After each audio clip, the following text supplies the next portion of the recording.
You're listening to the We Are Libertarians podcast network. Find all of our shows at wearelibertarians.com.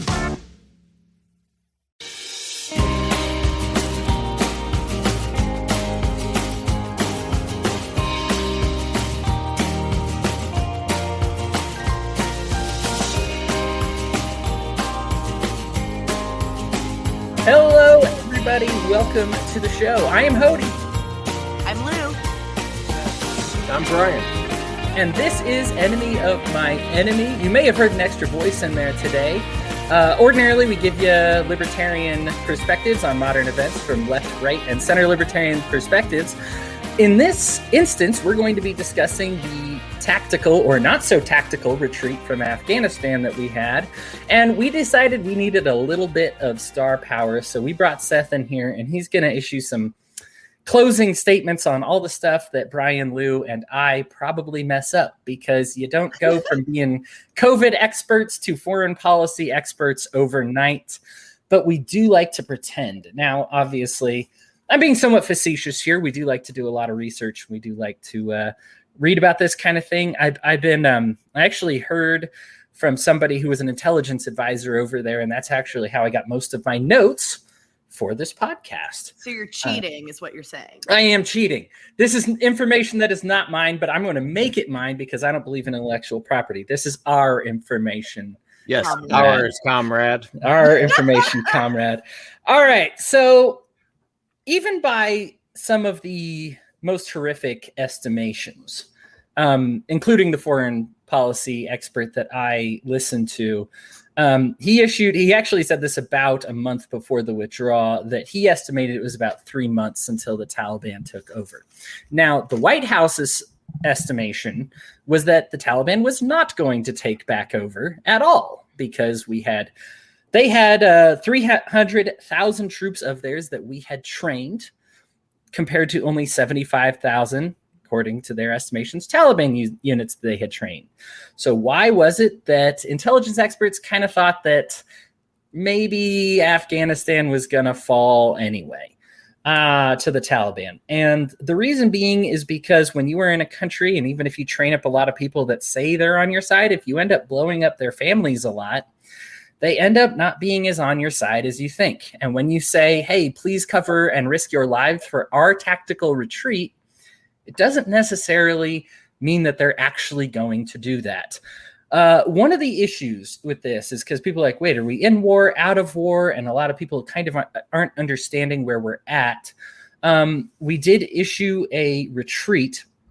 During that retreat, we had 15,000 American citizens to kind of get out of there. And what we were going to do is pull them out over time, over this 6-8 year, however long that they thought they had. Well, little did they know, surprise, surprise, they had about a week until the Taliban took everything over. And so we did not get any of those 15,000 civilians out of there. We got our troops out, but we were depending on their troops to cover a retreat. Their troops decided not to cover the retreat. So now we have 15,000 of our own civilians in there, non-troops. So we have added 7,000 plus troops back into the fight. This is largely not an overly violent affair. There are there's some danger and some violent. At least this particular spat is not particularly violent because the Taliban is coordinated, but they are not centralized. So you don't just blow up a single target and say, we got the Taliban. They're kind of all over the place. So that's kind of the situation we're at. And there's a lot of insight to go in from here. So let me start with Brian. Brian, why don't you give us your thoughts on the retreat from Afghanistan? Well, I think the best way to kind of capture it is when the U.S. government updated its relationship status with Afghanistan to it's complicated. The reality, I did this for Facebook. Yeah, just for Facebook. Of course, we've got the benefit of looking back at this, but there's a few things I talked about during the week that I think would have been done in a normal media environment. And I'm using the term normal media environment because what we're in right now is kind of this, it's not unprecedented. We've had hyper-partisan media environments kind of throughout all of history. But it seems like a couple things could have happened very easily. Number one, the media could have done just a little bit of investigative reporting into the vast money pit that became Afghanistan. Where's the cash going? Where are these 300,000, by the way? 300,000 troops is not a small number. In fact, it's a very large number. If that's just troops, there's probably about, and I'm sure Seth will correct me, it's probably at least 3-4 times support staff usually for those troops. If you have an actual troop environment, all the logistics and everything else has to go into running these things. Even guard troops still need support. It would have been very simple to go through and just find all these companies supporting them. You know, where's the food going in? Where's all the money going to? Where are these troops sleeping? You know, can I go through and count warm bunks in a couple of these things? And it wasn't done. So that's the first problem. The media just totally botched it. Number two, if you're doing a strategic retreat in a landlocked country, you kind of want to make sure that you can keep an airport open one way or another. Now, it's nice that you'd like to keep Kabul International Airport open, but it would probably make more sense to keep something that's maybe a little more secure, say an air base, you know, something similar like that you could keep open, that you could use, that you have existing facilities on, probably even things like, you know, mess halls, schools, you know, all those little things that you could use, that you could take in refugees very quickly. So could we have done this better? Of course. Could we have, you know, is this very difficult things to see? I don't think so. And we could have seen this coming a mile away. Finding out that we had maybe 30,000 troops as opposed to 300,000, finding out that we pulled all the contractors out that were helping keep the Afghan Air Force in the air.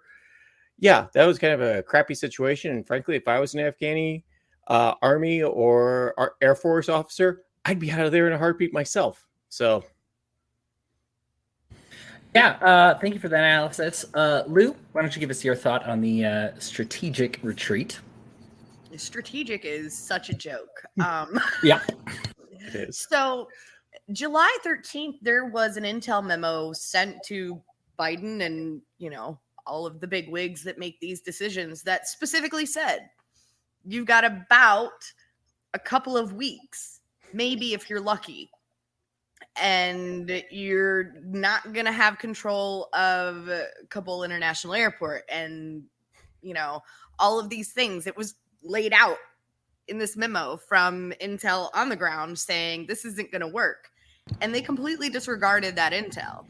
And I just, you know, with everything else that's going on top of that, where the hell is Biden? He's hiding Biden. That's what he's doing. When we're in war like this, or whatever you want to call this, Obama was in front of the camera. He was meeting with the press corps. He was answering questions. Even if there were questions he couldn't answer, he at least said, that's not a question I can answer right now. He wasn't hiding.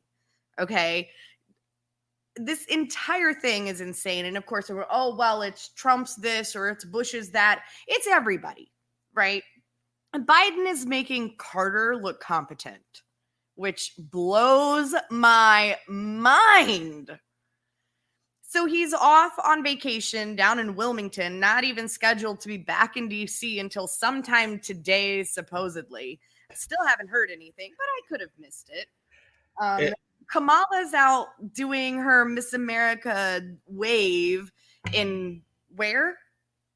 Southeast Asia. Southeast, yeah. Oh, this shit. Great place for her to be. Right. You know, and we have all of this is just imploding, and he's doubling down. The one interview he did with Stephanopoulos, he doubled down and had all of his facts wrong to boot. Oh, that was like last week. No, it was yesterday. Pictures of people falling out of airplanes was yesterday. Or, well, not yesterday now, but at the time he said it, it was yesterday to him, right? The entire thing is a shit show.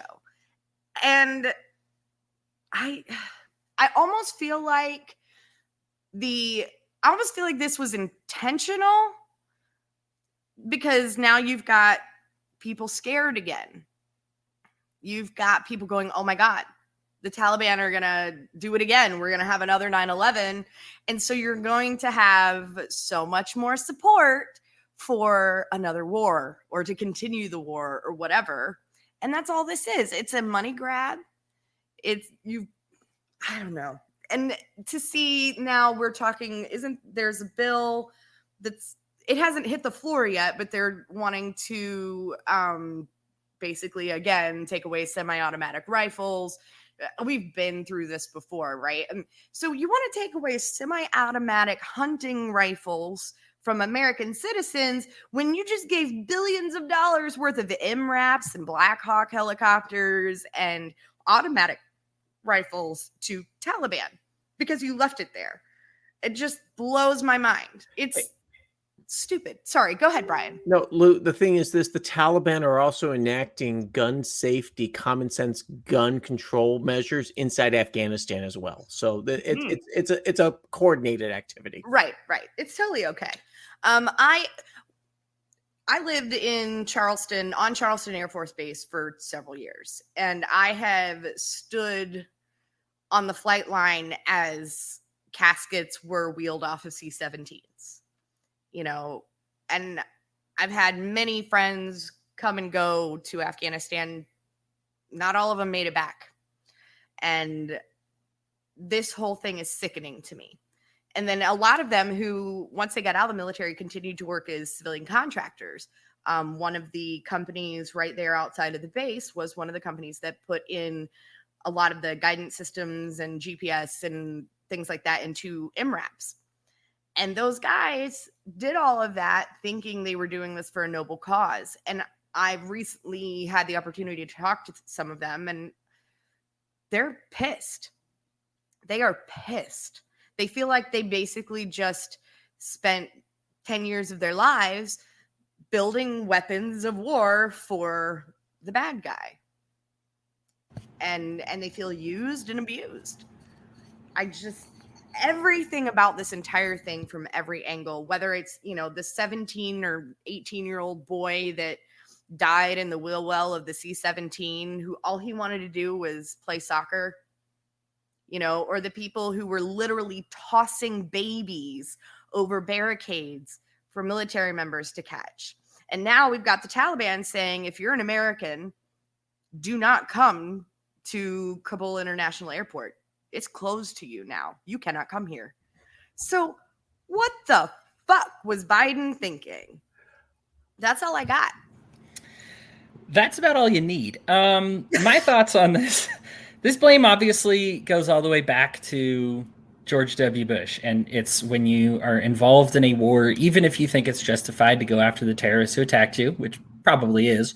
When did that become nation building? We've spent $2 trillion on their infrastructure over there. And of course, we're just now realizing in Congress, wait, did we forget our own infrastructure for a long time? Oh, I guess we did. Hopefully they love us for it, though. Yeah, they don't. But there's $2 trillion. Again, Bush, Obama continued it. Trump continued it. Biden has failed to end it. And if you read the Afghanistan papers, just search for it. They're called the Afghanistan papers. I know it's nothing flashy sounding, but just talking about the lies that we went to under the Disclosure Act that we were able to get a hold of and say, oh, we've been counting every male that you killed as a combatant. And even by your own metrics, you've killed over 500,000 innocent people. And that's over 1% of their population, by the way. You're looking at a country of 39 million people. And so when you kill 500,000 of them, and that's the low end, that's 1.2%. I mean, that's basically 1 out of every 100 people has been killed by an American over there. How does that make you? If 1 out of every 100 people over here was killed by somebody in Afghanistan, how would that make you feel? And I think then you might understand some of the sentiment that's going on over there.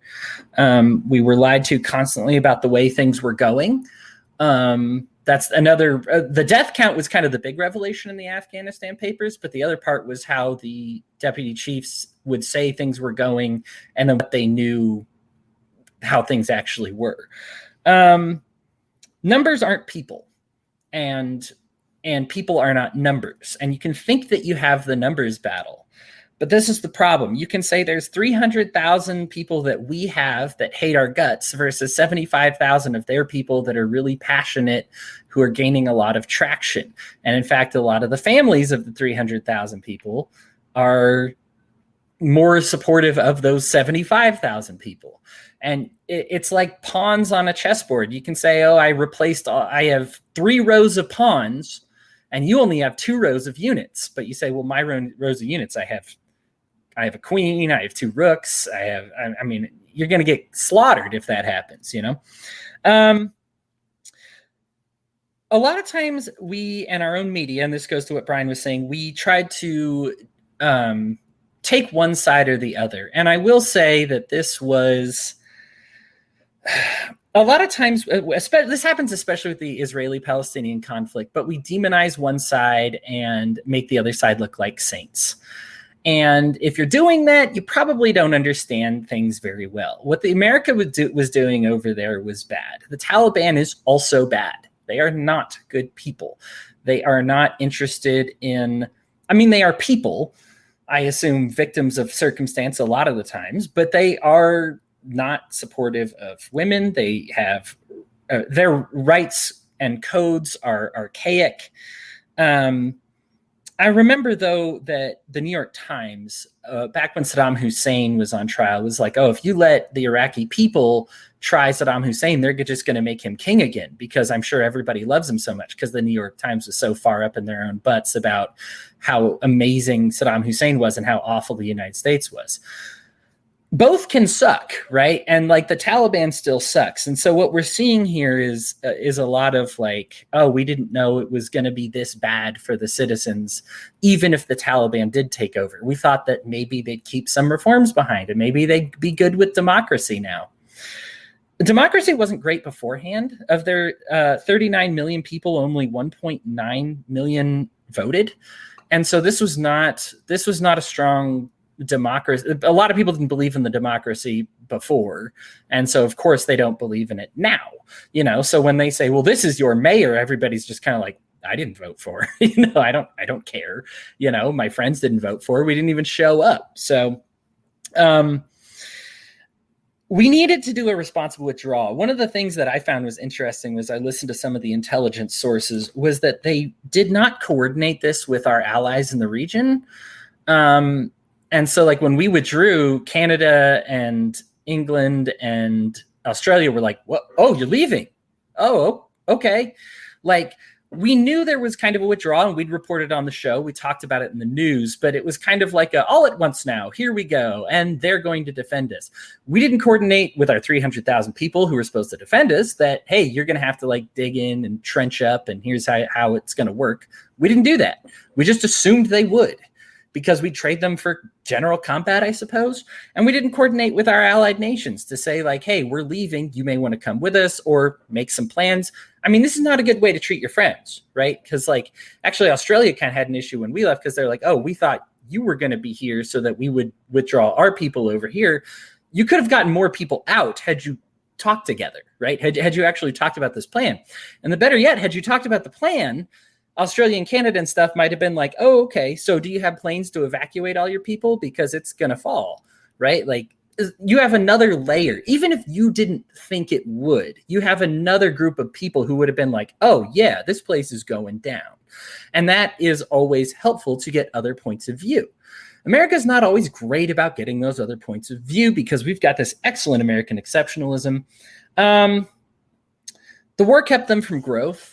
I don't love that the Taliban is there. I strongly recommend that our borders be open to any and all refugees around the world that need help, and that we show some initiative in getting those refugees here, because if we make some adjustments to our economy, they're absolutely fantastic for us, and they tend to be very hard workers. But the war kept them from dealing with a lot of issues. Ultimately, here's the thing. These people aren't ready for democracy in general. And I don't want to say these people like, oh, they don't understand or they're stupid or anything like that. People are just in different places. You know, I mean, when God rescued the Israelites from Egypt, he's not like, okay, come into Canaan the next day. You guys are awesome and you're ready to go. No, like you need training, you need work, you need time.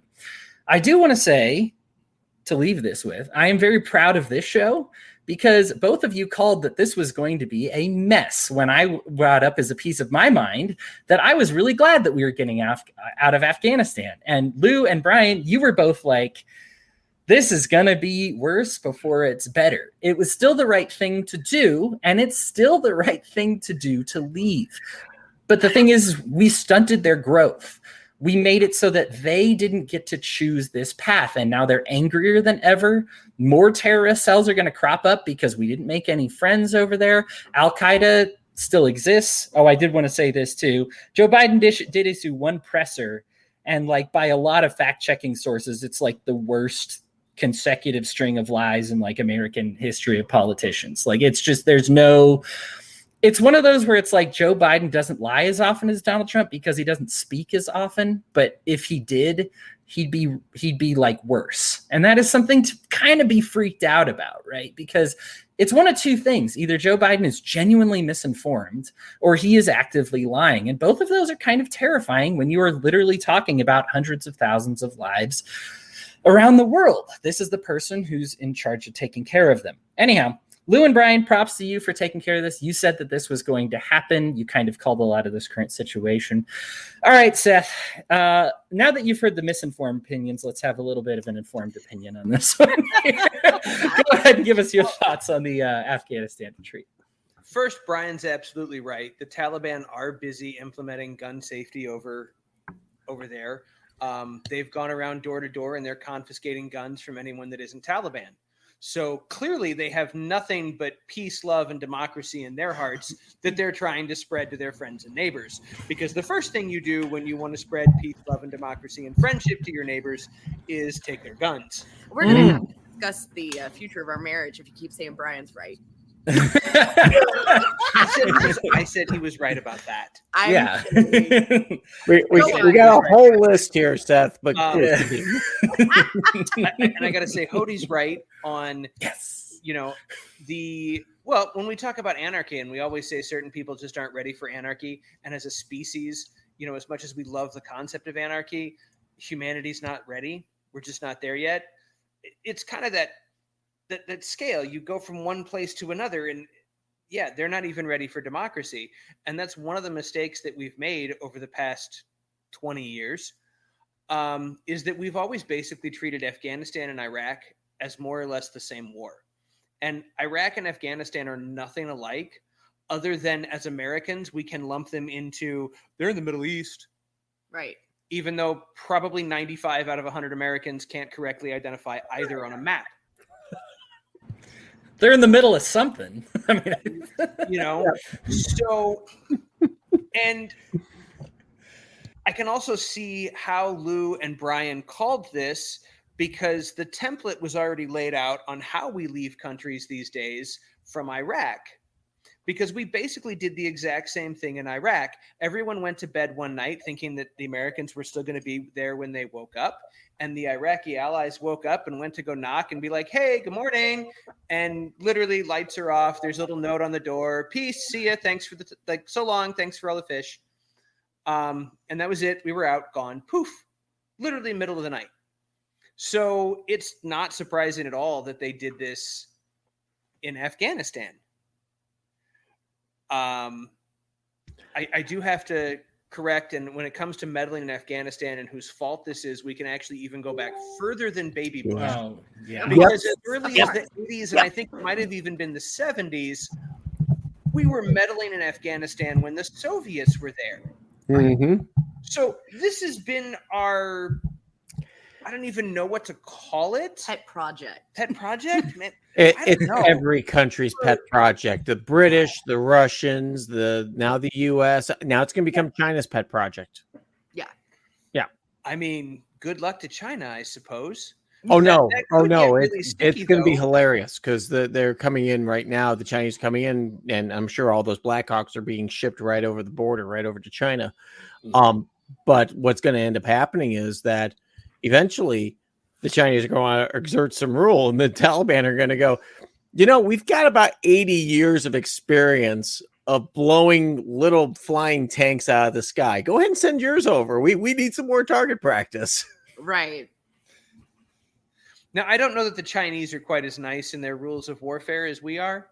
So the Taliban might have a little bit of surprise in there. But again, one thing that I think everyone that's ever gone there underestimates is the fact that the people that are there and the people that are fighting against us, they don't know this terrain just from their lifetime. This is generational knowledge of this landscape that has been passed down. So there are little tricks and hideaways and tunnels and caves and pass-throughs that have been handed down from a couple of families for thousands of years now. And it's why every empire that goes in there just absolutely gets their ass kicked, because technology hasn't evolved to a point where we can overcome terrain. Right. They think that they can get the high ground in a lot of these cases, because Afghanistan is all high ground. Period. I mean, you're either in a valley and a target, or you're up in the air. But then every country's gone in since the Soviets, thinking that, well, if I get air superiority, I have the high ground. Yeah, dude, your high ground is a flying tank that can be taken down with a $1,000 missile. So eventually, people get tired of seeing troops shipped over to a country and bodies coming back, just like the U.S., just like the Soviets. And I have a feeling in about the next 2 or 3 years, it's going to be the Chinese. So, yeah, I've had I woke up the other day and like in a sweat with all of this happening. And I mean, maybe it's probably obviously because we had that episode about nuclear war and all that stuff. And I woke up and like, basically we got out who we could within a short period of time. And then Biden just like turned the whole Middle East into glass overnight. And then Russia was mad at us. And so they did it to us. And like, it was the day after tomorrow all over again. And I like, this does make me very nervous. I disagree that there's nervousness about Joe Biden does not want to go down as no. I don't think that. I don't even obviously think Kamala. I just mean that like obviously what we're doing now is what we've always done is create terrorists who hate us, right? And it makes us vulnerable. And so obviously, like as a dream, that's very hyperbolic. Like I don't expect that to actually happen, but it does make me nervous for our security. And I don't, as an anarchist, I don't want to give up my freedom for safety, but I also don't want to do dumb shit that's going to put me in danger. I hate to say this. I mean, the big thing is that we have been, I think, honestly, as a planet, very lucky so far that we have not had our first nuclear terrorist event. I fully expected back when the Soviet Union fell, I fully expected one in the first decade of that. There was enough plutonium and uranium being shipped out that anyone with a pulse could have machined a crude weapon or gotten a primary to work and been able to obliterate a small, like naval yard or something like that, shipping port, something like that. I fully expect that to happen in our lifetimes. Yeah, it's sad to say, but the technology's out there, and the technology is, as I said, your car engine is far more complex than a nuclear weapon. And even if not just the technology, there's actually nukes out there. There's actually, so the U.S. has misplaced 32 total nukes. Now, of those, 26 of them we believe are defective. So, for example, you crash it into the ocean or, crashes into the side or whatever it can be. But 6 of them are functional, and we have misplaced them. Well, and so it is crazy to think about that there is actually a nuclear device out there that we're like, Well, the ones you really have to worry about is the Soviet ones, because the Soviet ones, even though we're doing a lot of, obviously the Atoms for Peace thing that we did back and warheads for, I forgot what they called the program in the 90s, trying to get all that plutonium out of the Soviet Union. But in reality is that I'm sure a good chunk of it snuck out. Now, to be honest, probably a lot of it's unusable 2-3 decades later. It's probably been contaminated, or it's probably in a state that you would have to do some reprocessing. So time goes on, but I'm talking about full-fledged some state actor throwing something at. But getting back to a happier note, looking at the Taliban shutting stuff down outside Kabul airport, there's a lot of SAMs sitting there, and all of a sudden we've just now asked all the U.S. carriers to start flying planes in there. I do have a little backstory in that. My dad used to fly into Kabul and Kandahar, a few other places, flying commercial flights, and they had fighter escort. They had specialized planes. The reason being is that someone occasionally would launch off a SAM, a shoulder-mounted one, which can take down an airliner very, very easily. The Russians proved that during the with the Malaysian flight. It's not very hard to do, and it's going to happen. We're doing hundreds of operations out of Kabul now, and the Taliban is the epitome of a not a real hierarchical thing. Go kill them, and somebody's gonna be sitting out there bored with the SAM and say, "Hey, watch this!" Boom. And I hate to say it, that's like somebody like waiting for that box to be like, because the millisecond that happens, what's gonna happen? All these troops are going to get activated. We're going to go right back in. Oh, yeah. I just Googled airlines that have been shot down, and it is not infrequent as it should be. Oh, no, it isn't. Yeah. And the Malaysian flight is the one that's, they were all ticked off because, the thing is that the SAM systems actually have systems to identify is this airline or not. Please don't do it. The Russians are smart enough to put that into their systems. Air traffic controllers are smart enough not to route planes through those areas. But you get some bored 19-year-old who wants to make his mark. Guess what? I'm going to go blow up an airliner. Ugh. And oh, by the way, all those people sneaking on the planes, I don't think it'd be that hard for them to sneak a grenade or two on board.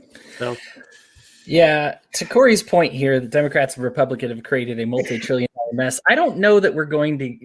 The sad part in Afghanistan is we're fighting our weapons with our own weapons that are now their weapons again. Yeah. And this is just. It's like, how many generations are we going to make this mistake of giving them more weapons? I don't know why we do it. Can we get money back? Can I get our money back? I could use $2 trillion right now. I was going to say just.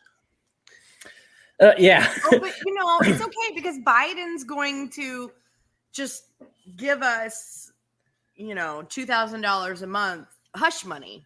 Yeah.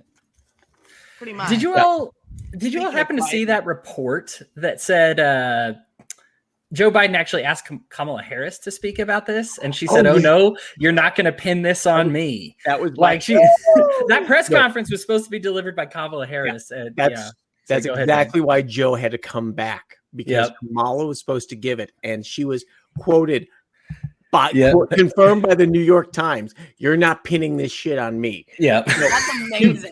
Two things about that. Too, but I mean, number one, I don't blame her.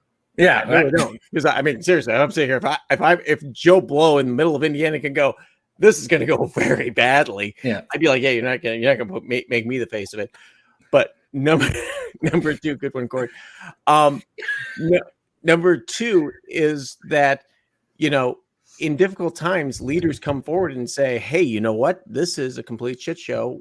Yeah, this came out, and here's what we based our information off of, and this is why I was wrong, and here's what we're going to do. No, she turned tail and ran and made Joe come off vacation. So that New York Times piece confirming it is like, okay, all I got to do if I'm running for president is just say, hey, something bad happened, Kamala. Can we pin this one on you now? Can you go up and talk about it? Okay. Any thoughts of 2024 are gone for her at this point, which blessing. Look at what happened with Hillary Clinton and when Obama was blowing stuff up, right? And it was just like, oh, Hillary, can you speak about this? Seth, you were about to say something about Joe Biden, I think. We cut you off. Yeah, I wanted to circle back to Biden. You had said that, Biden was either lying or misinformed, and you didn't know which one's worse. There is a third option that is far worse, and that's that Biden doesn't actually know what he's saying. He didn't know what's going on. And I think that kind of just becomes more and more obvious. It was kind of a joke that we, as a country, were elected an Alzheimer's patient. But as we get 200-something days into this administration, you look at everything and we look like we're being run by the dementia ward.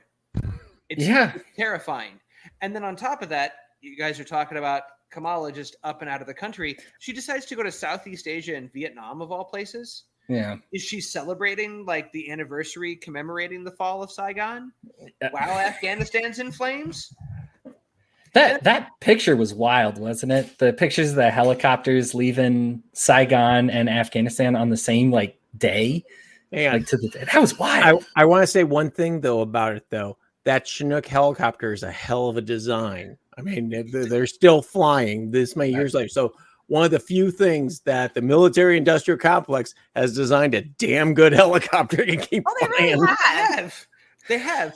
But again, this is a moment where almost any other presidency, any other administration in my lifetime that I can remember at a moment like this was there. And they couldn't get enough of being in front of the cameras. Oh, yeah. Even if they didn't have all the answers, they couldn't get enough of being in front of the cameras. It's unheard of for them not to. Never let a crisis go to waste. Leadership. Yeah. Clinton was an expert at this shit. I mean, Yeah. I mean, to Somalia, everything else, he'd get out in front of there and be like, Joe Biden is. We have 15,000 civilians on the ground at minimum. And confirmed. I did want to jump in real quick on that point. You know, the Pentagon has said they don't know. It's somewhere between 10 and 40,000. They don't fucking know. Oh, and you caught that they were going to charge them each $2,000 to fly home. Yeah. No way. Is that for real? State Department was going to charge $2,000 a piece to fly them home. Yeah. Now, I don't know if that was going to be you have to have $2,000 to get on the plane, or if we're just going to bill you when you get back. But after the press corps, oh wow, they did their job. Wait a minute, you're evacuating citizens after probably one of the worst withdrawals in recent history, and you're going to bill them $2,000 for them to get out of the mess you made? And the state bar, well, okay, we'll back off on that. But yes, I've got a source for that as well. Oh yeah, that's terrible. That's awful. And the solution is that, as you said, we're going to have them fly on civilian flights. Yeah, in a war zone. Yeah. Oh, and everybody running up to the plane and stuff like that. Because I mean, I just looking at those guys on the runway. I'm the guys hanging on to the plane. You have to understand, airports are very secure, and they have to keep the security staff in order to be able to have people flying in. Because when someone crawls into a wheel well and falls out, it happens. It doesn't happen as much as it used to.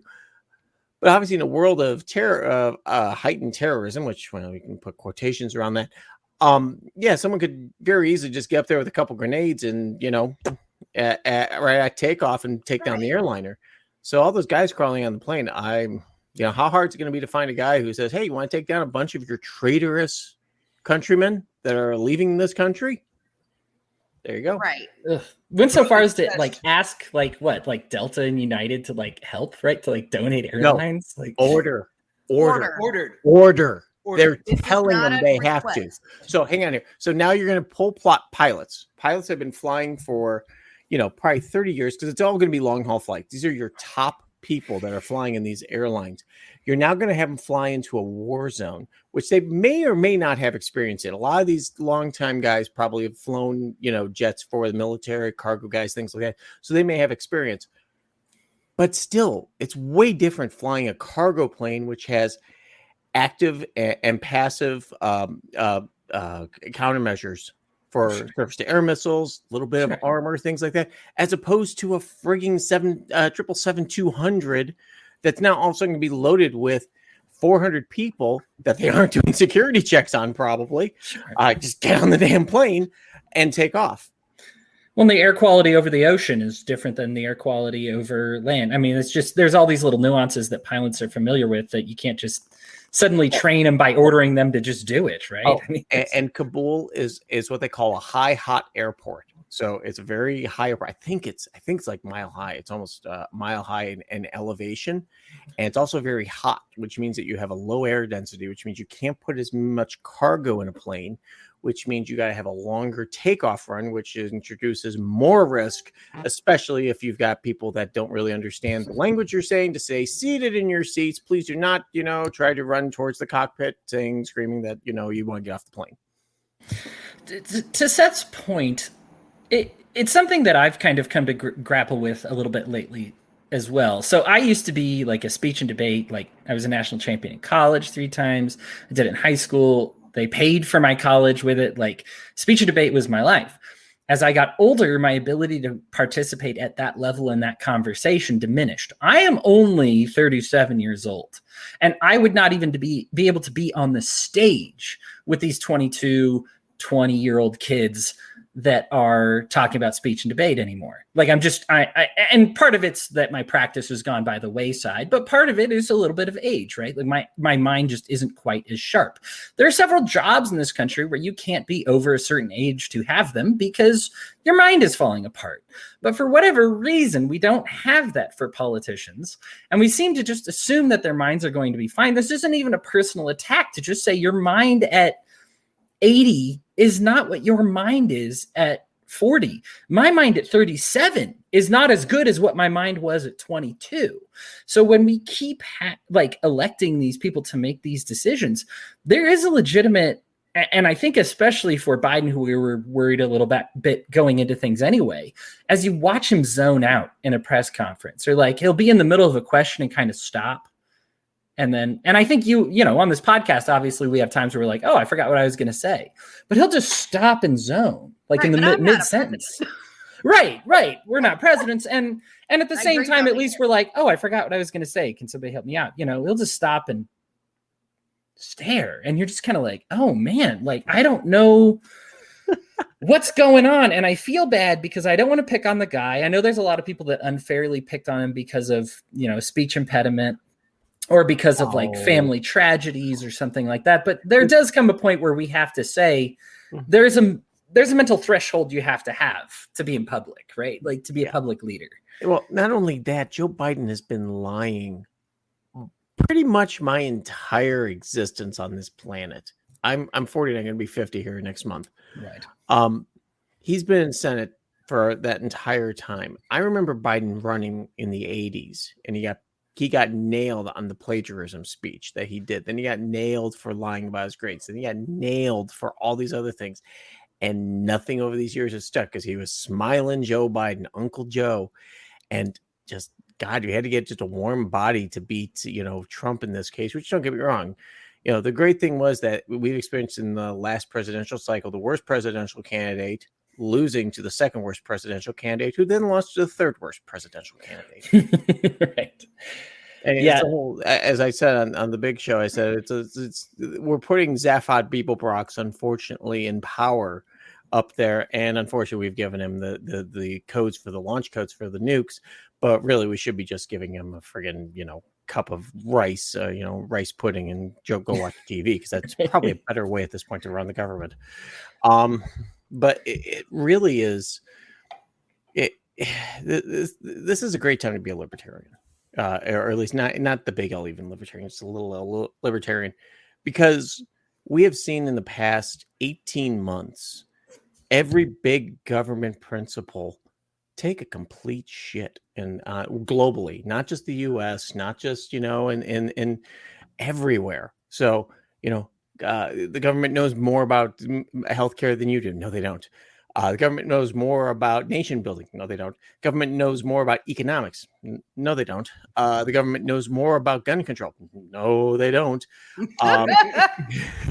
So once again, it's like, it's a great time to be a libertarian. And I don't know how many people that when they get smacked in the face with, holy crap, these ideas are terrible, and they're now personally terrible to me. They aren't just a slogan that just makes me feel better. It's, oh my God, it's affecting my life.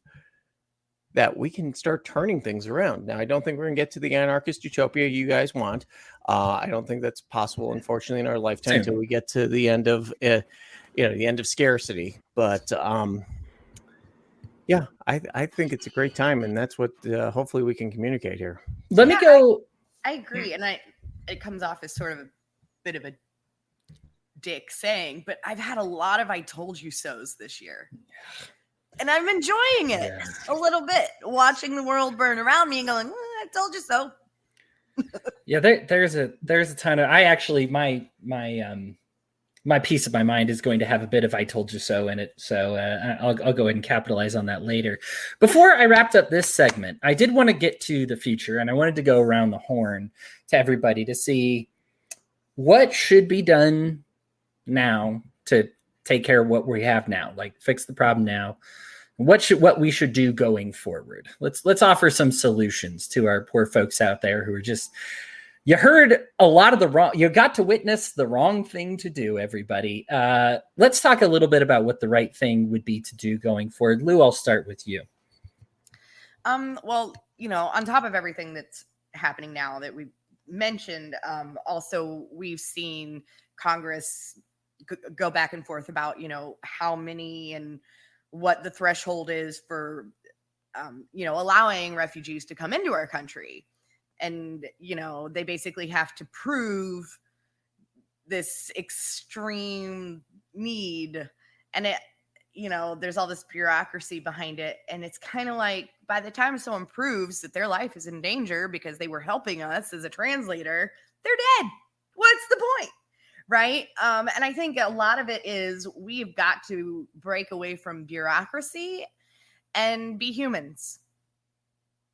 And from a strategic standpoint, do I have an answer? No, but I haven't also spent a 40-year career in, foreign strategy. So I shouldn't have to have an answer right now. But what they did, it doesn't take a genius to see that it was wrong. Seth, what do we do? What do we do? Well, if possible, we try to start learning from history. I don't think we will, but if possible, we try. And historically, this is going to go home. This is going to go down as the worst pullout game ever. It is worse than Hunter Biden pulling out of a hooker and getting her pregnant, right? Woo! Oh yeah, way worse. Stormy Daniels getting way worse than that. All right. All right. It's mind-bogglingly atrocious. Moving forward, first and foremost, we have to make sure that all U.S. civilians get out of there and get out of there ASAP. That's our responsibility. They're over there because of us. They're over there because we asked them to go. Our number one priority at this point has to be getting them the hell out of the country. Following that, we need to look at who our allies were. And if our allies are trying to get out, we need to get them out. If we say we don't have records of these, shame on us for having that abysmal of record keeping. If we make some mistakes, we make some mistakes, but we've got to help these people. We've got to get these people out. Once we get these people out, we need to learn how to stay the hell out of other people's countries, which is something that in the past, 70 years now, starting with Korea, we just can't seem to figure out. We'll get it right one of these times. All right, Brian, what do we do going forward? Oh, ideally, we never would have given up Bagram, and we would have just said we're going to be here another 6 months and just hold it so we can. As I said, it's a landlocked country. You can't walk across the border to Pakistan. You can't walk across the border to Iran. You can't walk across the border to any of the other countries that are close by. So you need an exit strategy. Unfortunately, right now it's the airport. I unfortunately, the only thing I see doing is just more of what we're doing is the same. I do not want more troops in there, but I hate to say this, our people are going to get tired. And if something really bad happens, like all of a sudden the Taliban decide to shut down the airport and we've got 6,000 troops on the ground, what's Biden's order going to be? Is it going to be to fight or is it going to be to give up?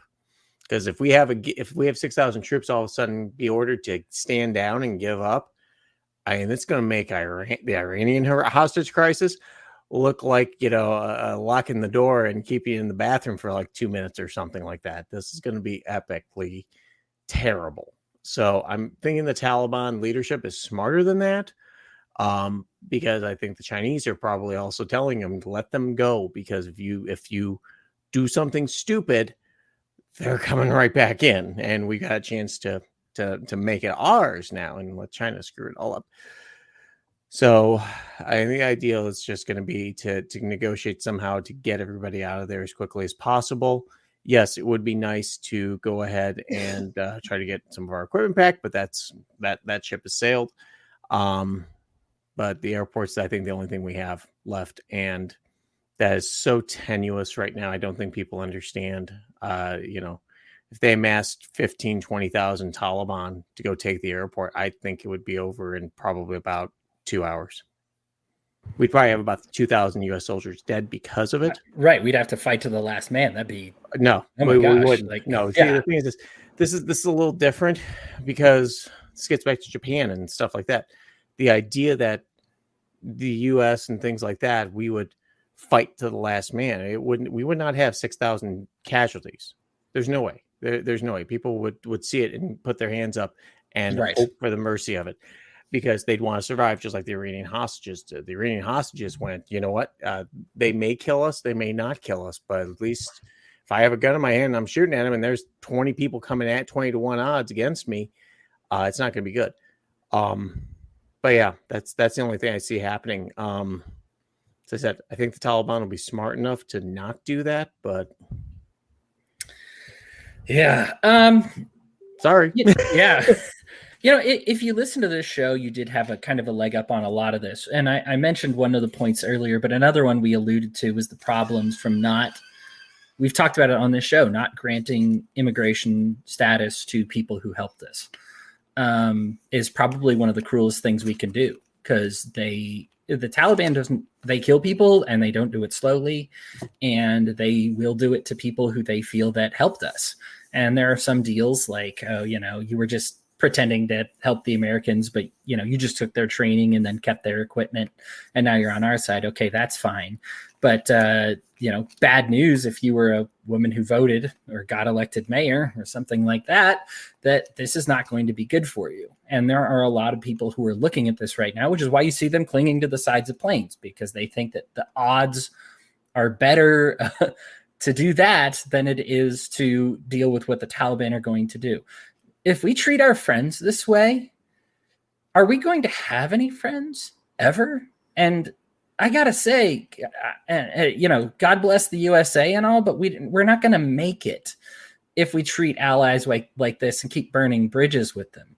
What are the odds after this incident that you think the Australians and Canadians and British are going to help us out, like in another coordinated affair? And this coordinated affair may even be important, maybe recovering an imminent nuclear device or something, right? But bridges burned. They want to do an operation with us. We'll leave them hanging. And we'll leave. I mean, we left the people in Afghanistan hanging. It's one of those when we were denying their immigration status years ago, this was what the outcome of that would be. And that was called and predicted on the show. The reason I say this is not just because this show's great, although this show is great, but the reason I say it is because there's a mystification sometimes when you say I'm not smart enough to have an opinion about something. And Lou even said, I'm not an immediate foreign policy expert, right? We would probably change some little things here and there if we had all the information that Joe Biden has.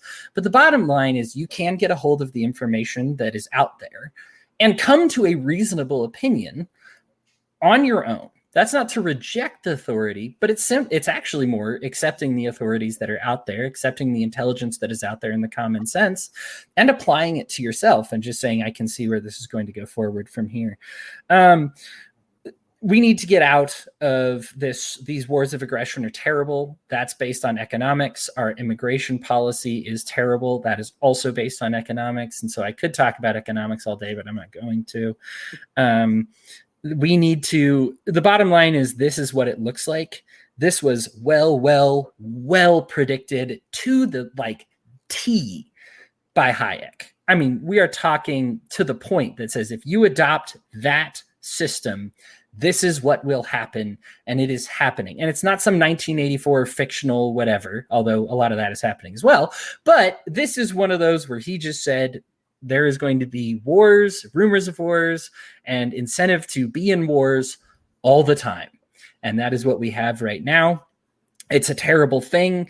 We have these policies that make it difficult for us to take unlimited amounts of immigrants. We need to do away with those policies because immigrants are great. And that is kind of where we go forward from here. Everybody stick around. In just a minute here, we're going to come back and give you a piece of our mind. Thanks for hanging around, everybody. I really appreciate you sticking with us through the break there. Peace of My Mind segment. As usual, I will go first because I just love my mind, and I just cannot wait to start with it. I wanted to talk about how government is a sledgehammer and it's not the tool that you think it is. When you approve of government to do something, you are not just approving of the thing that it is doing. You are approving the people in charge of executing it. So when you say, I don't think this homeless guy should be giving me an open heart surgery, that makes sense, right?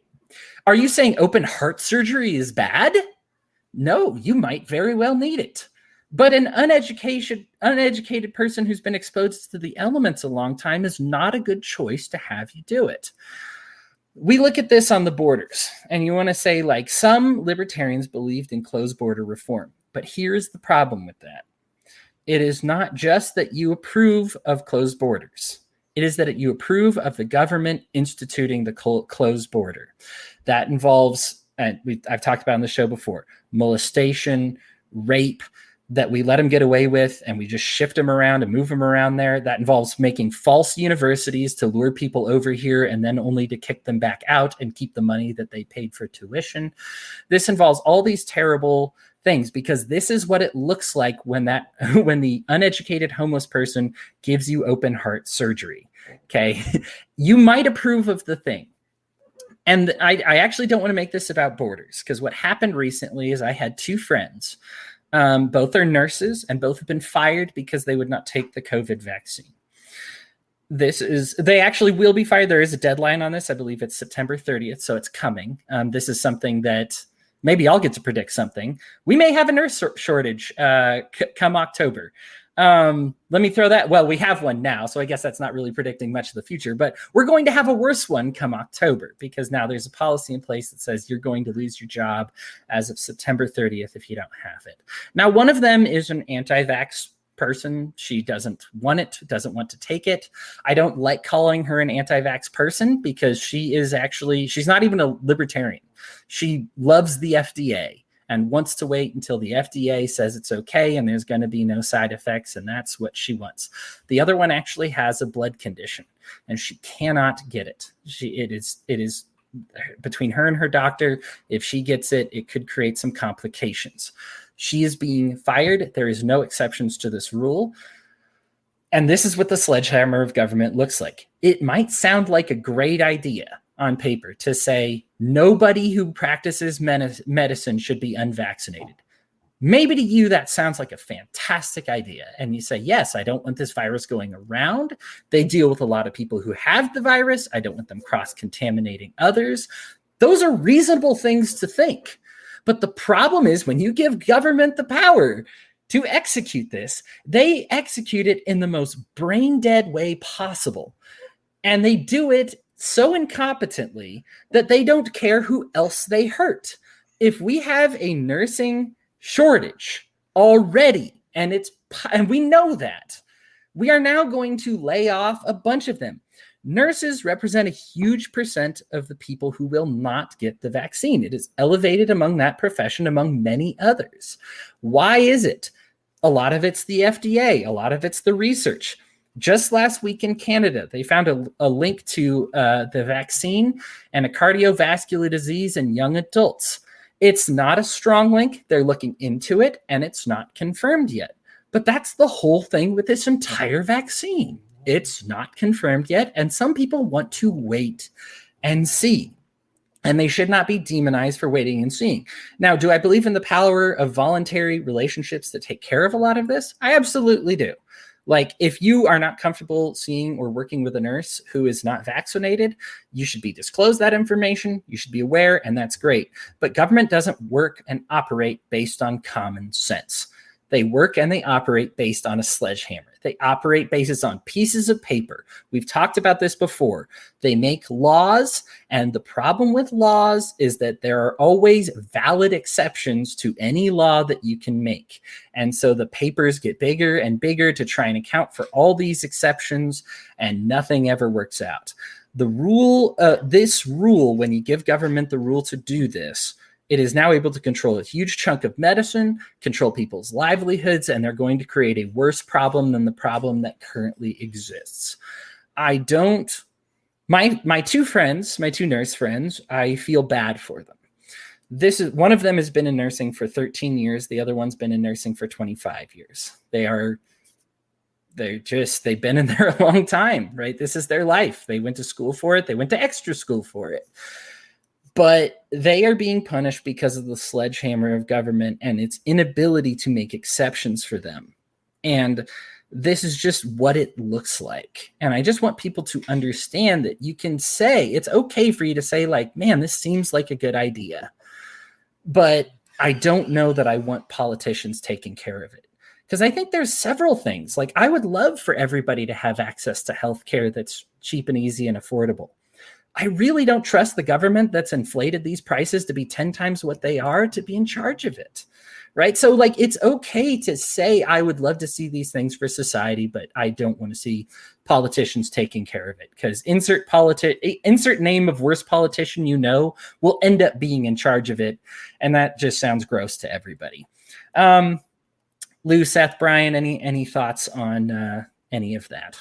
Well, I think you really have to look at when you have healthcare professionals that look at a vaccine and go, I don't know. Like, I kind of want to wait on some more information. Like, maybe we should all be waiting on more information. That's what I've been doing.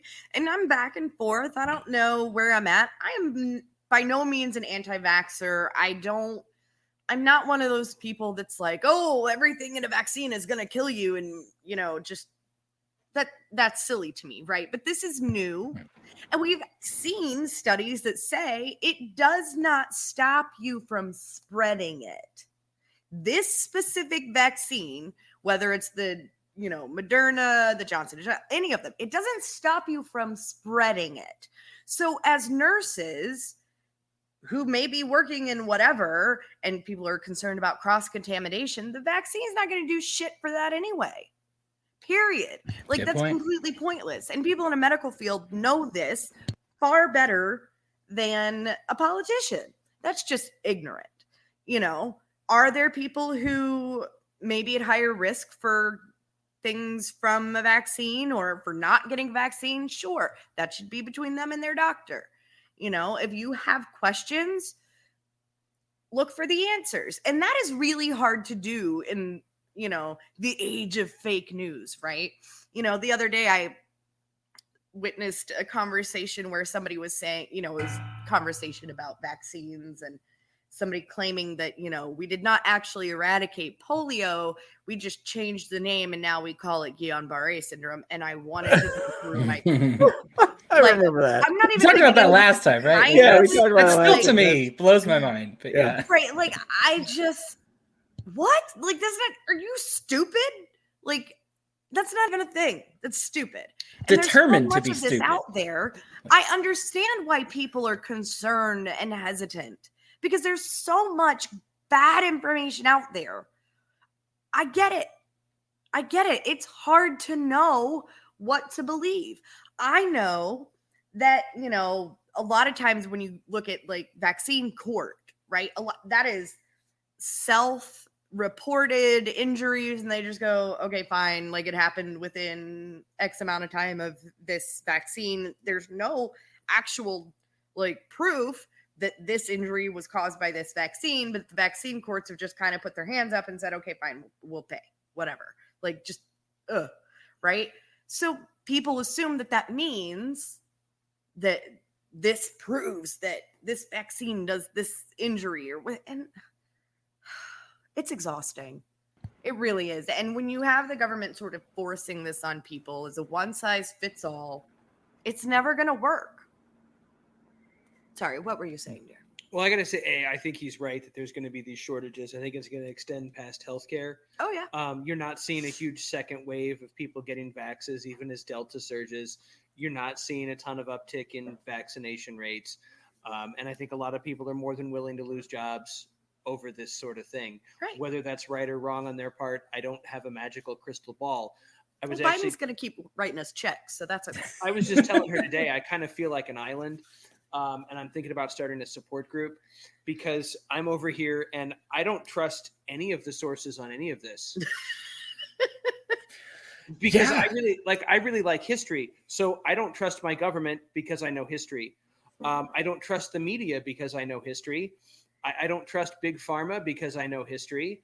I don't even really trust science because I know history. Right. And the people are like, well, trust the science. Well, is that the science that said thalidomide was safe? Or was that the doctors that said 9 out of 10 doctors that said camels were good for you? Or menthols were good for your lungs. Or, sugar was better for you than a steak, right? Right. That's government sponsored right there. So yeah, at this point, I'm just kind of like flip a coin. What's worse, the shot or the virus or I don't really trust any of it. And it's scary. Because you don't know. And if you do the actual research, and I don't mean YouTube research, I mean actual American Journal of Medicine scientific papers, as late as November and December of 2019, there were researchers and professionals saying that mRNA technology that the vaccine is in, while it showed great promise in its limited clinical trials, was not ready for prime time. What changed in less than a year? Well, political aspirations. Okay. I'm sorry. Are you good, Seth? I'm good. Okay. Okay. A lot of things. I'm going to unwind this here. Number one, I received the Moderna vaccine. I do not wear a badge. I do not sit there and wear a hat that says I'm vaccinated and I'm a better human being than you. Personal choice that I made, personal choice my family has made. And all of us have not had any side effects besides the nice smooth jazz that's playing in the 5G chip that was implanted with the shot. So it's very nice. It's Kenny G. So, you feel very mellow. You said that was Moderna? Yeah. Don't get the Pfizer shot. The Pfizer Nirvana. Yeah, it should be. But a few things on it. Number one, the stats are out that you have a higher risk of having complications and/or death from COVID than you do from the vaccine. Yes. Now, the efficacy of the Johnson & Johnson shot is similar to the Sinovac and things like that. I think long term, we're going to find out those shots may have a limited amount of help across a certain group of people, but in reality, it's like having a cheap iPhone case. You feel safe, but in reality, it's not really that safe. And you're probably going to do more stupid crap with it, thinking you're safe and playing with your phone and dropping it, and it shatters into a billion pieces. Kind of the same process here. mRNA vaccines have been around for a little while. No, they are not similar to what we have. But then, of course, we've never really had a vaccine against the coronaviruses. Coronaviruses are known to be extremely mutative, extremely tough to fight. And it's really kind of a guessing game. And by the time, besides the symptoms were always, oh, darn, I got sick and then I got better. Well, guess what? You got a cold. Don't come to work, please. And thankfully, that's one thing that has thankfully changed, hopefully, in all of business now. I'm sick. Yeah, please don't come into work. Yeah. A few things about what you said, though, Hodey. Number one, it's great that we're firing the nurses in October, because if you look at the historical timeline, that's when in the U.S. COVID cases started climbing. We're seeing a current spike right now with Delta, which is very similar to what we saw last year. I can just imagine the fun we're going to have with that in October as we push all these nurses out the door. Now, I will tell you, there are some hospitals I've seen that have said, you know what, not October, but December. By December, definitely you better have the vaccine. I will tell you, I've been tracking also Indiana numbers since early March. It's been, and I'm not March this year, March 2020. Kind of a pet project of mine. Just numbers make me feel a little better, I guess. I did see a big drop off after the Johnson & Johnson pause, which I find hilarious that the government paused for that. But then the heart inflammation, they said, we're never going to make that mistake again. And now it's actually being worse because now we're seeing that there's more people with this heart inflammation. So, we have to take a look at it, but the government's not going to make the mistake they did with Johnson & Johnson. But that being said, Delta has driven up vaccinations a little, not a ton. We're averaging about 4,000 fully vaccinated people in Indiana every day. That number is up to around 6,000. So it has increased the number of people. I've seen a lot of people who've gotten COVID who were anti-vax and got COVID and said, "Oh my God, get the vaccine," because they didn't want to go through it. Now, did they die? No. But are they going to have long-term effects? Some of them may. And so, as I said, the numbers show that so far, besides the smooth jabs, you are far safer getting the vaccine and the far less likely of a chance of having a complication than having major complications from COVID. So realistically, should this still be personal choice? Of course, all of the security vax theater that we've been doing, some of it is legit, some of it is hot garbage. I just saw the lovely thing that came across that says that the cloth mask that we've all been told to wear block 10% of aerosols out of your mouth. That means now instead of 100%, only 90% are getting out into the air and infecting everybody. Go team. Sounds like big government at work. So fully expect that they're now going to ban cloth and make you wear full surgical masks and full body condoms to be able to go shop at Walmart. And the last thing, I do want to add one thing. We have to just add some theme music when we have some sort of fake news. I wholly nominate Weird Al's Dare to Be Stupid, because we have plenty of people on YouTube who make that their personal mantra, and we need to make that their theme song. I love it. I might never stop playing it anytime we're talking about politicians, but yeah, I appreciate you guys' thoughts on that. It's one of those, I really appreciate Lou and Seth, what you two had to say about just being like, I don't know. And I think it's so okay to not know right now. I don't know, and I feel like people's convictions one way or another is what gets them in trouble. When the anti-vax people oversell that it does this and this and this, and it doesn't happen, then you've oversold it. You've created this hysteria and make it very easy for people to tear you down. And then when the pro-vax people, like I talked about this on the show, how on TV, the government ad that comes on says it's 100% safe. There's no side effects. It makes you immune, and it prevents you from carrying it. And no qualifications, no asterisks, no stars, no guy after the commercial being like, except for in cases of small children, like none of that. Yeah. Like they just said full, like, this is like wonderful. And like, I'm like, bro, here's the thing. You fed the anti-vaxxers this. You gave them a softball to absolutely crush out of the yard, because it's so easy to overturn. Yeah, golf it. Brian, you're on a roll, so I'm going to let you go ahead and give us a piece of your mind next. Oh, I had a couple of good ideas, but I'm still waffling back and forth. So, I'm going to get back to just libertarians in general. And this is the fun one, of course. Realistically, as I said earlier in the podcast, we are at the greatest time to be a libertarian, I think. I mean, you can look back at the 70s and 80s and things like that and say, oh, well, it's really great then. We now have this type of messaging platform. And as long as you don't decide to get up on stage and rip off all your clothes or something along those lines, it is really fabulous to be able to go out and knock out Joe Biden-esque Donald Trump softball, golf ball shots right out of the park. And there are so many people that are coming over. That being said, please keep your pants on. That's my first part. Thank you. Yeah. And second of all, we've got to really do something internally about the people that are making, I want to say this, libertarian mindset, their personal income. I know it's a little touchy subject. I firmly am in the belief that there are people out there that really believe in the libertarian mindset and want to make change. And I believe there are also people who know there are people that are out there that really want to do the mindset and want to go ahead and be able to make some money off the deal. We have plenty of grifters in every political party. Unfortunately, the Democrats and Republicans have professional ones, so we get the amateur hour. That being said, the best thing you can do for libertarianism overall is volunteer and talk to your neighbors. Don't give $500 to Joe Blow, because don't get me wrong, if you like our Patreon, please subscribe. We love you. Thank you.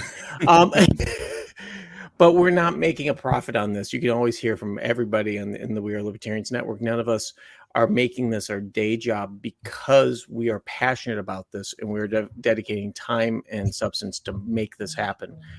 So, as I said, just please beware. The best thing you can do as a listener, as someone else, is be able to go out and talk to your neighbors, your friends, not crazy, not anti-vax, not go out and tell them that the government's implanted 5G chips in your dog to make the frogs gay, but simply just that, what, school choice, it really stinks that my kid can only go to this school. It'd be really cool if I could go ahead and take my my state tax dollars and go over to that better school. I'll drive them, but wouldn't that be a cool idea? 80% of people are now on board with school choice after COVID. That was the last number I saw, was around 82%. Yep. That's a scary number. Yeah. That number didn't exist before COVID. That number was in the 40s and 50s. So, as I said, this is a great time to be a libertarian. Let's take advantage of it. Fully agree. Is it better to be, when you predict the future, is it better to be a libertarian when you predict the future or after that future has come to be? Because we're currently in a future where it's after that's come to be. As Lou said, we are in an age of I told you so's right now. Like we're swimming in them, right? We are Hayek predicted this. And yes, these poor old fogies who are either dead or close to death or whatever had to predict all these things, but they could be dismissed because it hadn't come to be. Keynesianism had never been tried, right? So maybe this could be great. And then it wasn't, and it went exactly as the libertarians said it would go, and now we're here. And it's better to be here and look back and say, I told you so, than being the guy saying, I told you so, and then looking towards the future. I'm not sure if I have anything to add because Brian's prescription is spot on. Get to know your neighbors, get to talk to them, get to know them. It's so easy to dismiss 1,000 libertarians online because they're faceless and angry and loud and whatever, right? There's a convenient block button and whatever it may be. It's almost impossible to ignore your libertarian neighbor that rakes your leaves. And they will give a lot more to that person than anybody else. And yeah, it's a fantastic time to be a libertarian. It's just, as Brian said, it's just a matter of capitalizing on this time. I think 80% of people said they were for all the Afghan immigrants that wanted, and including 72% of Republicans, like something wild, right? That said any Afghanistan person from Afghanistan that wants to come over here should be over here. These are crazy numbers. You wouldn't even dream of that number last year, right? So great time to be a libertarian. Brian, we are getting their best and brightest. Think of it that way. That's why I keep telling people is that the people that want to come here are the best and brightest of those countries because they're smart enough to say this is a crap situation. We need to get the hell out. So yeah. I do want to point out, I don't think anybody actually in this podcast needs to hear this, but I'm sure just based on what I've seen on Facebook, someone out there needs to hear this. Boy, I sure do miss those mean tweets is not the I told you so flex that you think it is. You know what? Again, I'm always for the Zaphod Beboproxing of the U.S. presidency. I want somebody up there who's popular, who has no power, and be able to sit there. Yeah.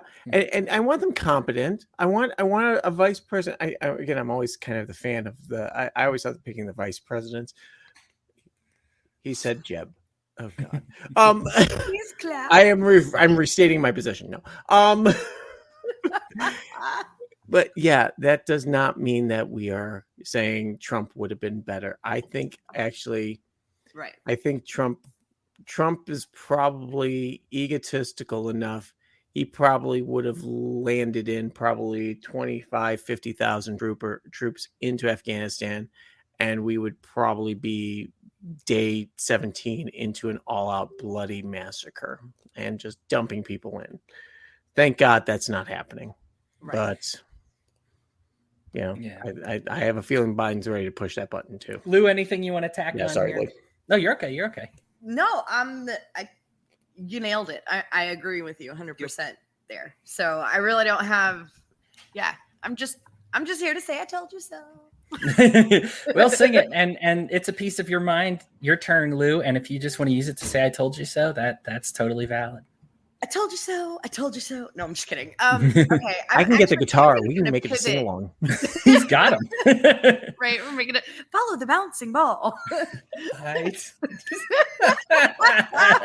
Karaoke. I told you so. Oh my goodness. Oh man. No, I do. I'm going to pivot a little bit to something a little more local and a little more close to home. And I think that it's really important, and I guess this sort of tacks on to what Brian was saying about connecting with your neighbors and your community. I think right now, especially with social media and everything that's going on and 24-hour news cycles and things like that, we're really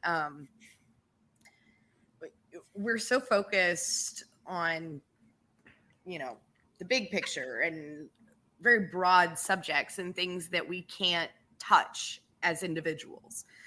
And up here recently, and I'm sure, Brian, you probably have heard the story about little Mercedes Lane, who was found dead.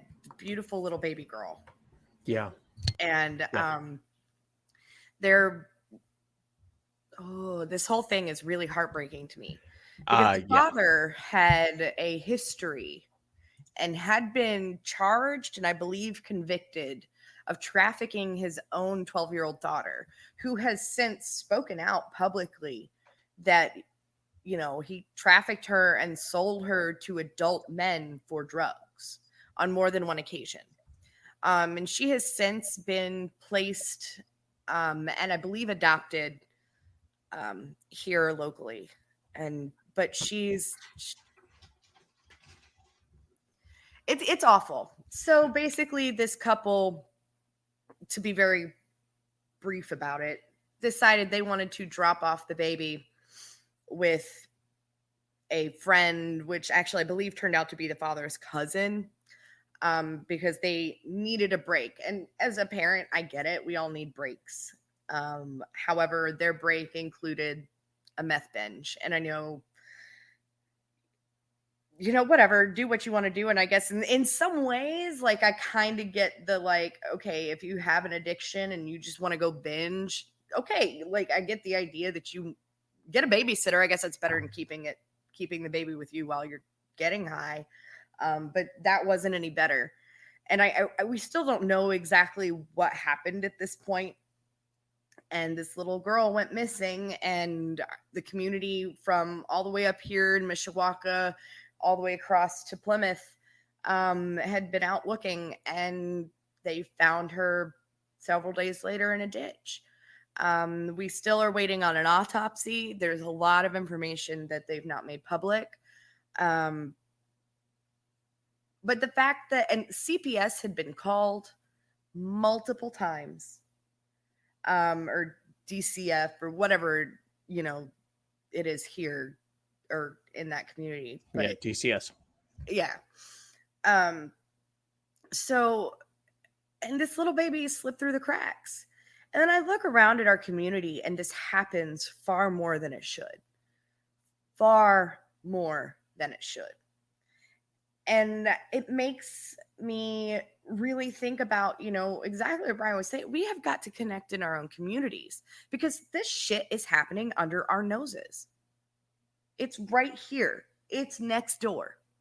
And we're so concerned about the big stuff. And not that we shouldn't be, but the reason these things get left unnoticed and these children fall between the cracks is because we're too concerned about the big headlines and not concerned enough about what's happening next door.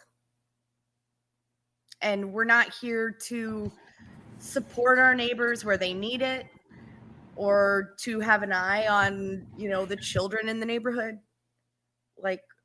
We have got to reel it in.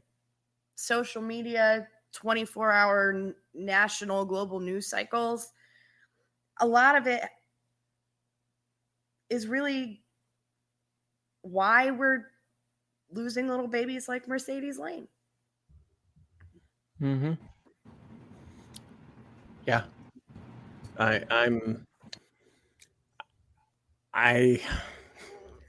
knew that one would be a tough one for you, Brian. I have I will not go into great details. But I was a foster parent. I adopted 4 kids out of foster care.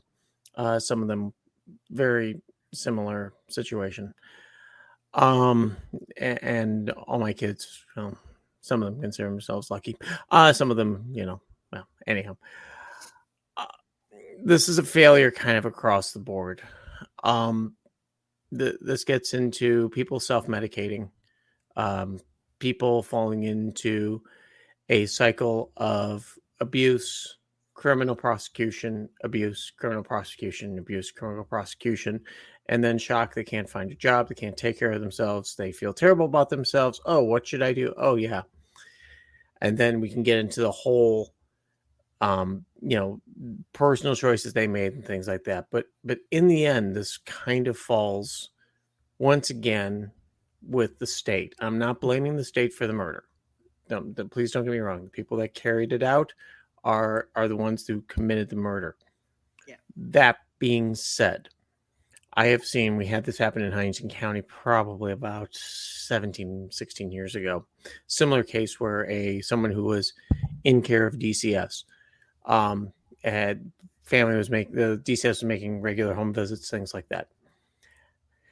I have seen the politics go into that system. I've seen politics where it shouldn't ever be. We shouldn't have politics in the police. We shouldn't have politics in DCS. We shouldn't have politics in DA's office. And yet it still shows up. And if anything, it's worse in these little fiefdoms.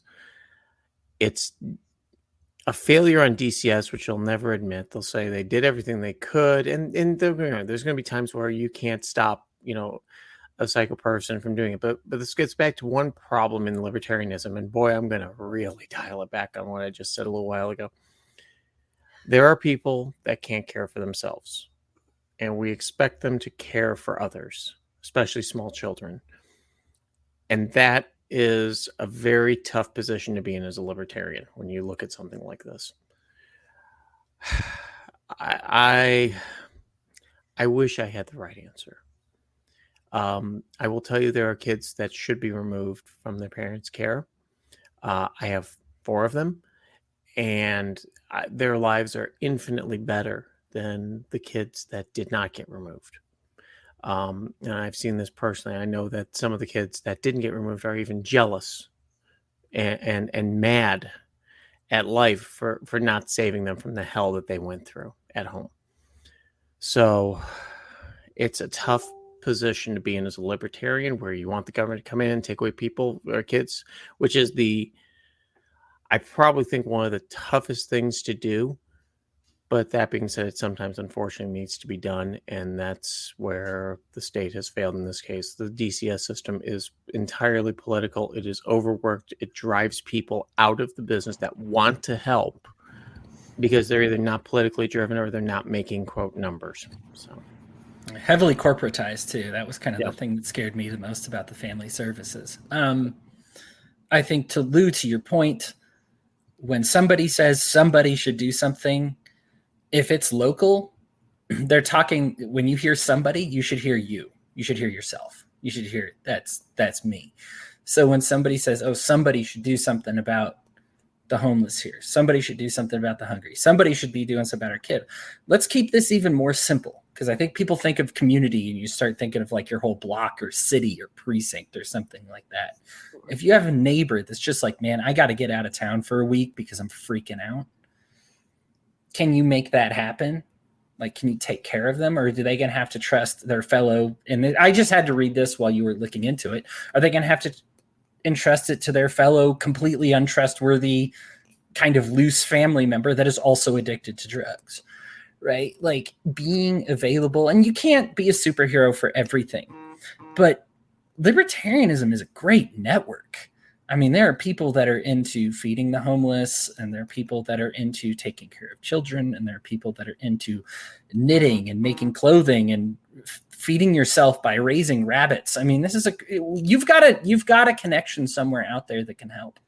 And it is a tough thing. And I'm sorry that boy, right there in Indiana too. And I'm really sorry to hear about that and what her family is going through. But I just think as libertarians, if we want to do ourselves a lot of credit, we do a lot when we become that somebody when they say somebody should do something. Yep, absolutely. This is, I will tell you that the one thing I have a daughter who's studying. She's right now actually starts her master's in social work in the next couple of days. The hardest thing to learn about all this, people, especially in they're addicted, is they have to want to get help. No matter what you do, no matter what you say, it's never going to change. So let's say you're addicted to Dr. Pepper. Yes. I am.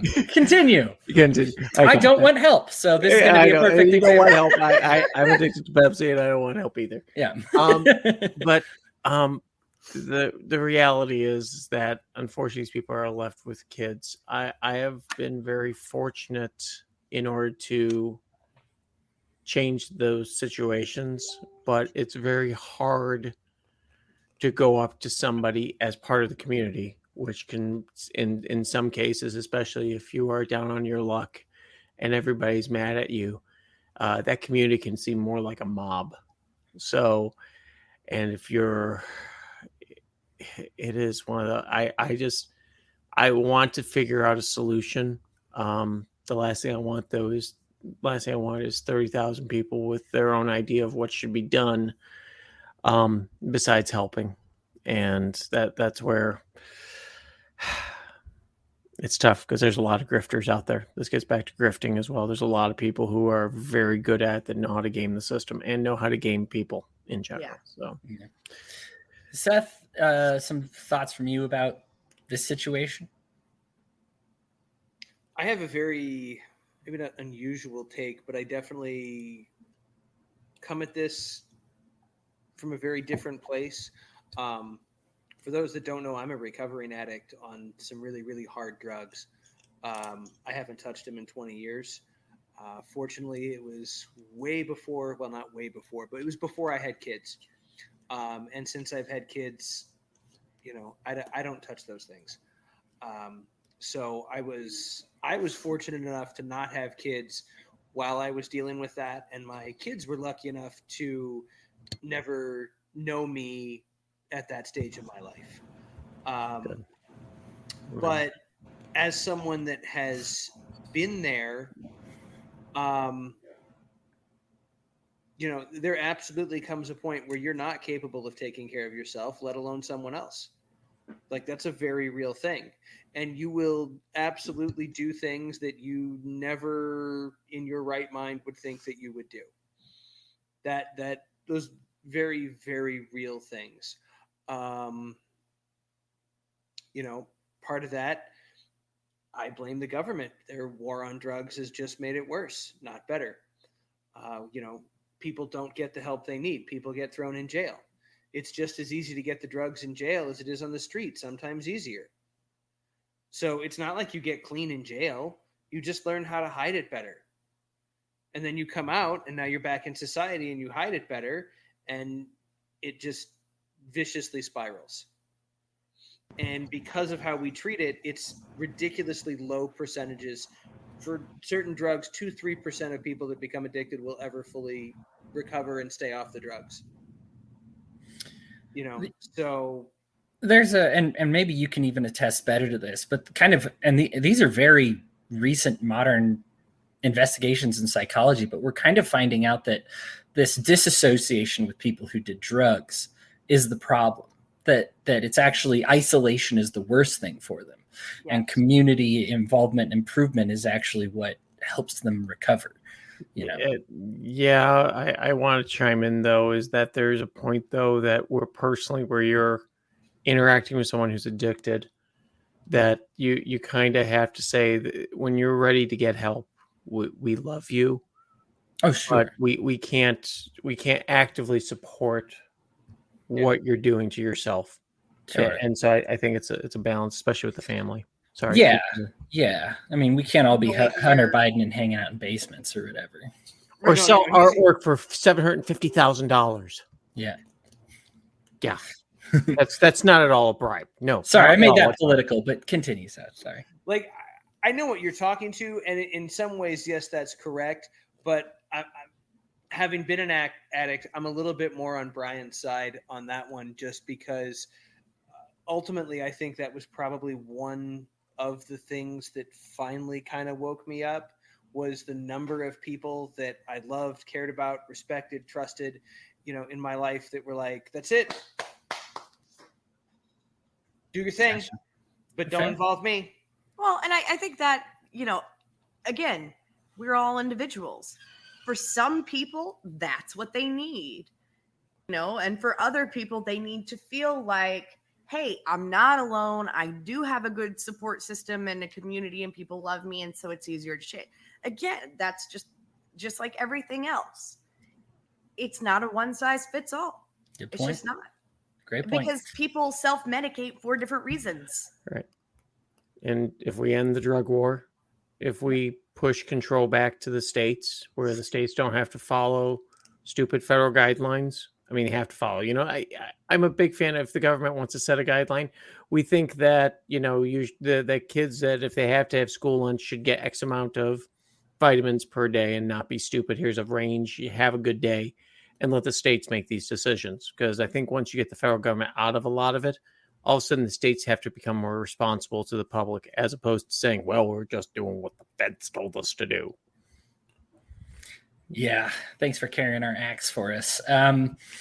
Seth, why don't you give us a piece of your mind, and then we'll call it a day. I'm ridiculously mad at Hollywood. In particular, the top two that come to mind are, I guess there's three: Scarlett Johansson, Emma Stone, and Dennis? I can't pronounce his last name, but he's the director of the new Dune movie coming out. Oh, okay. Right? Okay. And don't get me wrong. If Disney was shady with their contracts, I hope they win, and I hope they take Disney and rake Disney over the coals.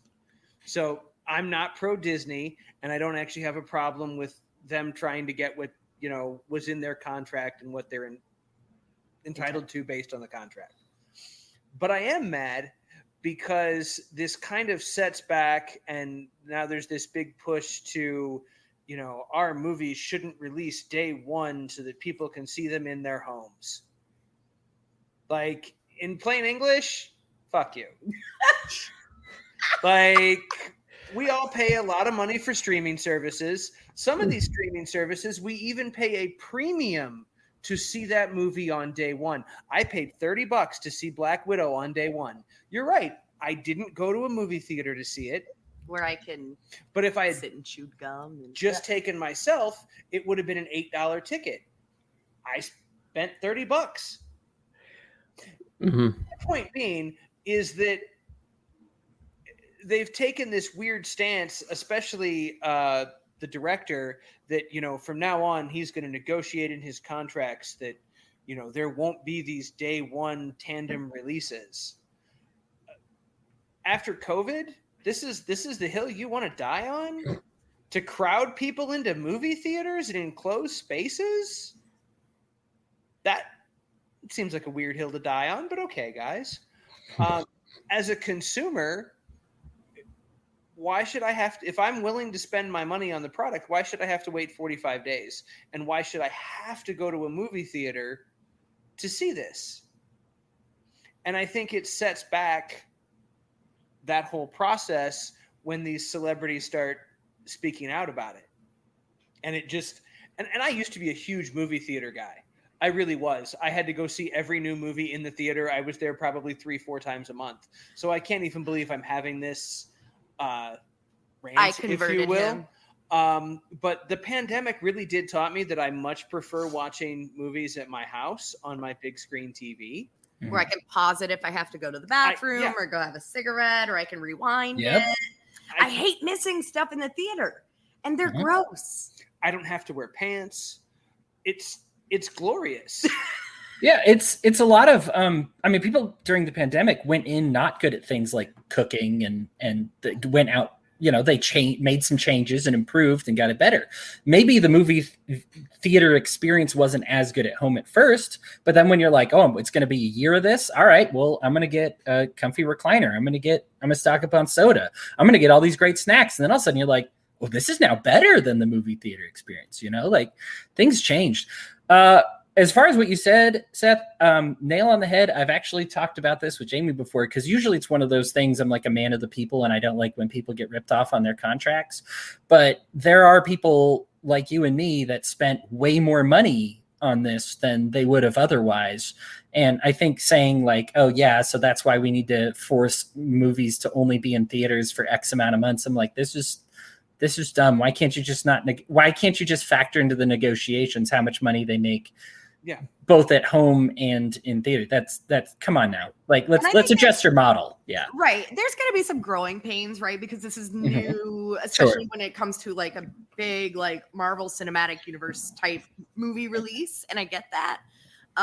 But this is yet again another one of my favorite I told you so moments. When we got married, he always wanted to go see everything in the theater. And I was like, ew, the seats are sticky.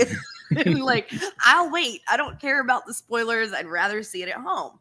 And he, oh, this is coming out. Okay, we'll take the kids. I'll stay here. Yep. And now he's like, God, why did I ever go to movie theaters? It's awful. Yeah, I went to watch it. It was I was watching like Brave, and it came on in the same theater after Magic Mike, and the seats were just smelly, sticky. The whole place smelled like a tuna factory. Like it was rough, man. It was rough, and that's so like, and I think that's the last thing I've ever seen in theaters, just because it was so rough. And, of course, that's a unique experience, but yeah. Who puts a kids movie after Magic Mike? Hopefully nobody hung around from the first one. I don't know. I really liked Brave, but yeah, it was. I went to high school with a guy who actually worked on the animation for Brave. Oh, fantastic! Yep, his name is David Hale. You can see him in the thing, the credits. Awesome. Very talented. Awesome. That's way cool. I knew somebody who worked on a few Pixar movies, but she went and did her own thing. She's doing her own thing now. Hey, yeah. I just want to chime in one little thing because the timing is hilarious. Because I really didn't go to movies too much until today. I went to go see Free Guy at Regal Cinemas in Fort Wayne, which has the comfy chairs, the lie back, blah blah blah. It was very comfortable. It was very nice. But I share your belief that that I'd rather watch it at home.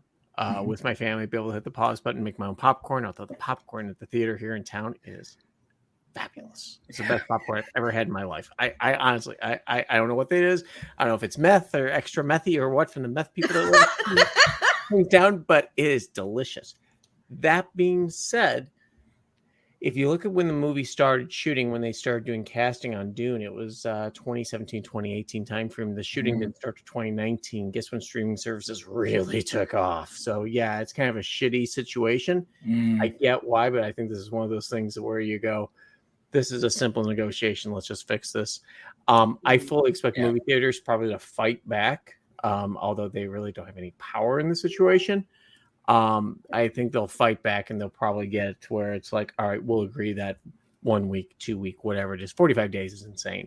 Especially when you can ride the wave of hype right the apex of it. So yeah, if people want to come in the door, watch it, and then get the people at home, they'll want to watch it again and again and again and again. So yeah. Seth, any we kind of hijacked it from there. Did you have anything else you wanted to add about Hollywood? Sorry. I do agree with you. The movie theater popcorn is amazing. I think mostly it's the butter, not so much the popcorn, it's the butter. So we just need someone to come out with that butter, like sold in a big jar at Walmart, Meijer, and then we can just add it to and we'll be good to go. They always claim to have it, but they don't, Lou. I got to tell you, I've tried it. They label it. Yeah, it's not disappointing. I tell you this much. We have a requirement here in this household. with my kid was that every time that he went to a movie theater, his girlfriend loves like the worst horror movies, you know, the ones where it's just like, I know what you did last summer with that mallet, you know, type of thing. But the requirement was that you go to the movie theater, you had to come home with a refill of popcorn. Otherwise you were sleeping outside. So Fair. he's been very good about that, except for the one time where they're like, oh, they closed up and we couldn't get any popcorn. I was like, all right, I'll forgive you this time, but that's your one. You gotta go during the movie, make sure. But again, I'm willing to pay $500 for the secret recipe and stuff like that for their popcorns. It's ridiculous. Yeah, sure. Well, everybody, thank you so much for coming in today. Sorry, Seth, you had one more thing? Say my final thought on that is that even as a consumer, at this point, I'm willing to pay more to get it at home than to go see it in the theater. Yeah, no, he only really ever wanted to do matinees anyway. Cheap ass. I love matinees. They're awesome. Nobody's there. Economical, right? Theater's half empty. It's the way to do it. That's what it was today. We went and saw Free Guy, which, by the way, go see it. It's definitely worth seeing matinee pricing. But anything Ryan Reynolds is. Yeah. My wife was bored out of her skull, but she didn't get about 90% of the references. That's why I purposely chose the theater with the super comfy chairs. She did get a very nice nap, but that's okay. I'm cool with that. That's very thoughtful of you. Yeah. So, but that being said, it's fabulous. Is it the greatest movie ever? No, not even close. Part of me does want to see Dune in the theater just to see it on the big screen. Even though I do have a nice TV at the house, there is something to be said on that super wide screen. So, well, let's see. Nice. Let's see. Well, everybody, thank you for tuning in while you're watching stuff at home without any pants. We're glad to be one of those things that you're at home watching without pants. Numbers for the show are great, guys, and thank you so much. For those who don't know, we do have a We're Libertarians Patreon. That's great. Support Chris, support the main show. We don't see a dime of that. What we get is ad revenue. So just listening to and downloading the show. It counts as a download if you listen to it. Is the easiest way I can say it. There's some things I don't get credit for, like YouTube and whatnot. But if you're watching on YouTube, that's cool too. I don't care. But if you're watching on like Spotify, Stitcher, whatever your podcast player is, it counts, and we get some cash. And so that's how things go. All I ask is that you listen, that you keep listening, and you keep sharing. These last 2 months, are July and August, are the worst 2 months for podcasting. And most of the time, people's numbers go down. Now, we're a new show. This is our 20th episode. So it makes sense that our numbers are increasing, but our numbers are increasing pretty substantially. And so just thank you so much for everybody who is listening and sharing. We are competitive with some podcasts that I'm like, hey, I know that right now. Like, hey, we have the same numbers as them, and it's really cool. And Jacob's calling me out for my grifting, and that's fine. It is what it is. I will absolutely, if I actually do, when I get paid for the ad revenue for it, we'll figure out something to kind of do as a group, kind of have a group collab discussion. I'll bet we can do something cool with it. And if it's only like $20, maybe we'll just buy a bunch of gumballs and call it a day. I don't know. But we actually split it amongst all the We're Libertarian shows that are doing the ads, and we get a percentage that is based on our number of downloads. And right now we're pretty competitive. I don't want to brag too much because I do like the main show, but we are we're doing well. We're doing well and getting some great viewers, getting some great interaction. But thank you again so much for tuning in. I love you all very much, and enjoy the rest of your week.